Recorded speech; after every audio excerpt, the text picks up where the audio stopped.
contre, ne me prenez pas de profil.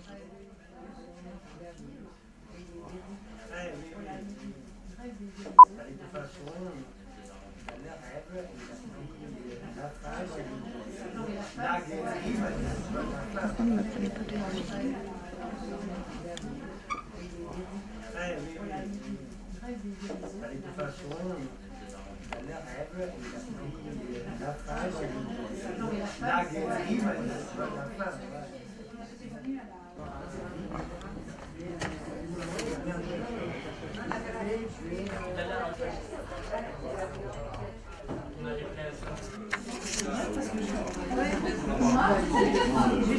Ce film, c'est quoi? Alors ça, c'est Agnès Varda, Les glaneurs et la glaneuse. Et pourquoi vous l'avez choisi? C'est pas moi qui l'ai choisi, c'est Nathalie Mauffret, parce que c'est vrai qu'il y a tout un travail sur le chiasme que fait Varda, sur le plan poétique, de construction de l'image. Le chiasme, c'est une figure de rhétorique, et j'ai trouvé que son étude était tout à fait pertinente sur cette question. En plus, elle a mis en page, elle a demandé une mise en page spécifique des images. Cinéma-action, en fait, j'en ai fait plusieurs. Le premier, c'était sur la famille, portrait de famille. C'est Françoise Puot que j'avais rencontrée à un colloque à Nanterre. Elle avait beaucoup aimé ma communication et elle m'a demandé si je pouvais lui faire quelque chose sur la famille. Bon, au départ, je voulais les indépendants américains et je me suis dit qu'après tout, le sujet pouvait être intéressant. Donc, je l'ai fait. Et le second, c'était sur la Russie, parce que je trouvais qu'il y avait une lacune au niveau du cinéma russe. Et j'ai fait le cinéma russe de la perestroïka à nos jours. Et après, ça a donné l'idée à d'autres, du coup. Mais j'ai été la première. Et la poésie, voilà, ça rejoint aussi mes préoccupations, parce que j'ai fait des études de lettres au départ. J'ai commencé par être professeur de lettres, j'étais agrégée de lettres, mais après je me suis orientée vers le cinéma. Cinéma et poésie, en fait, c'est quelque chose qui vient d'assez longtemps, parce qu'il y a une quinzaine d'années, j'avais une étudiante taïwanaise qui s'appelait Wei Shen, et qui est arrivée et qui m'a demandé si je pouvais la diriger pour un master sur le thème cinéma et poésie. Et en fait, c'était très surprenant parce qu'elle avait choisi Eric Rohmer, alors que mes étudiants, au bout d'Eric Rohmer, pour eux, c'est très vieux, c'est dépassé. Enfin, ce n'est pas le type de cinéma qui les intéresse. Et elle avait beaucoup de finesse, et elle a analysé notamment la question de l'énigme et du mystère dans le cinéma de Rohmer. Et peu après, j'ai été aussi à un jury de master avec un étudiant qui avait travaillé sur Baudelaire dans le cinéma. Et tout cela, ça m'a donné envie de faire quelque chose sur cinéma et poésie.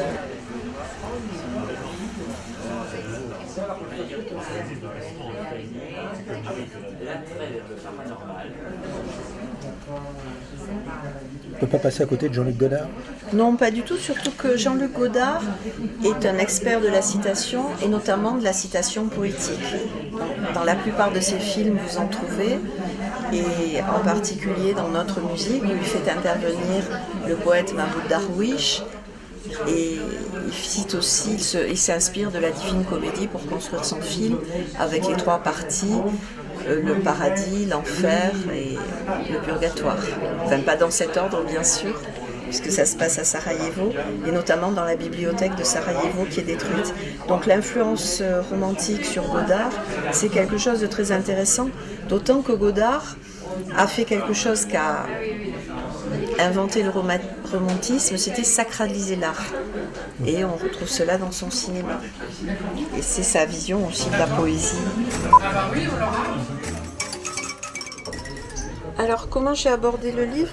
J'avais déjà un certain nombre d'idées parce que j'avais travaillé la question et je voulais intégrer une partie un petit peu théorique pour poser les bases, parce que ce n'est pas évident, surtout pour le public, de voir comment la poésie peut s'intégrer au cinéma. Alors qu'en fait, pour moi, c'était une évidence. Et puis on parle souvent de cinéma poétique, mais sans trop savoir ce que ça recoupe. Et puis, je voulais une partie qui analysait des films pour montrer justement des exemples de réalisateurs poétiques. Et la dernière partie était consacrée à l'Asie, parce que l'Asie présente un rapport à la poésie un petit peu différent de celui de l'Occident, avec des formes spécifiques, comme le haïku par exemple. Et puis la poésie chinoise est très très particulière aussi. Elle est beaucoup liée au geste, au corps, au signe, à la calligraphie, à la musique. Donc la poésie chinoise doit s'envisager dans une totalité avec la peinture et la musique, mais pas toute seule. Nous avons une très belle couverture puisqu'ils nous ont autorisé à reproduire une photo de Jean Marais dans Orphée, essayant de traverser le miroir.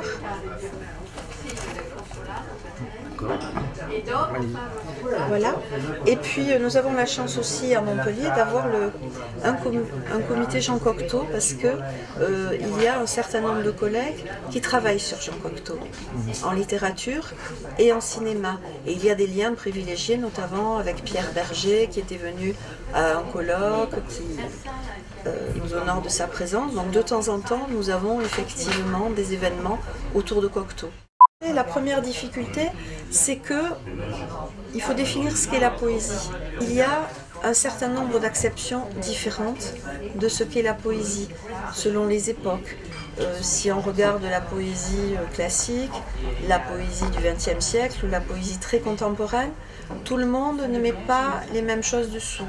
Donc même dans les définitions de la poésie, ça peut être le côté visuel, graphique, le calligramme, enfin des choses qui sont liées à l'image. Ça peut être le charme magique. Donc il y a beaucoup de choses qui pouvaient entrer en ligne de compte. Et c'est vrai que chaque auteur a donné un peu son acception de ce qu'était la poésie pour pouvoir l'interroger par rapport au cinéma.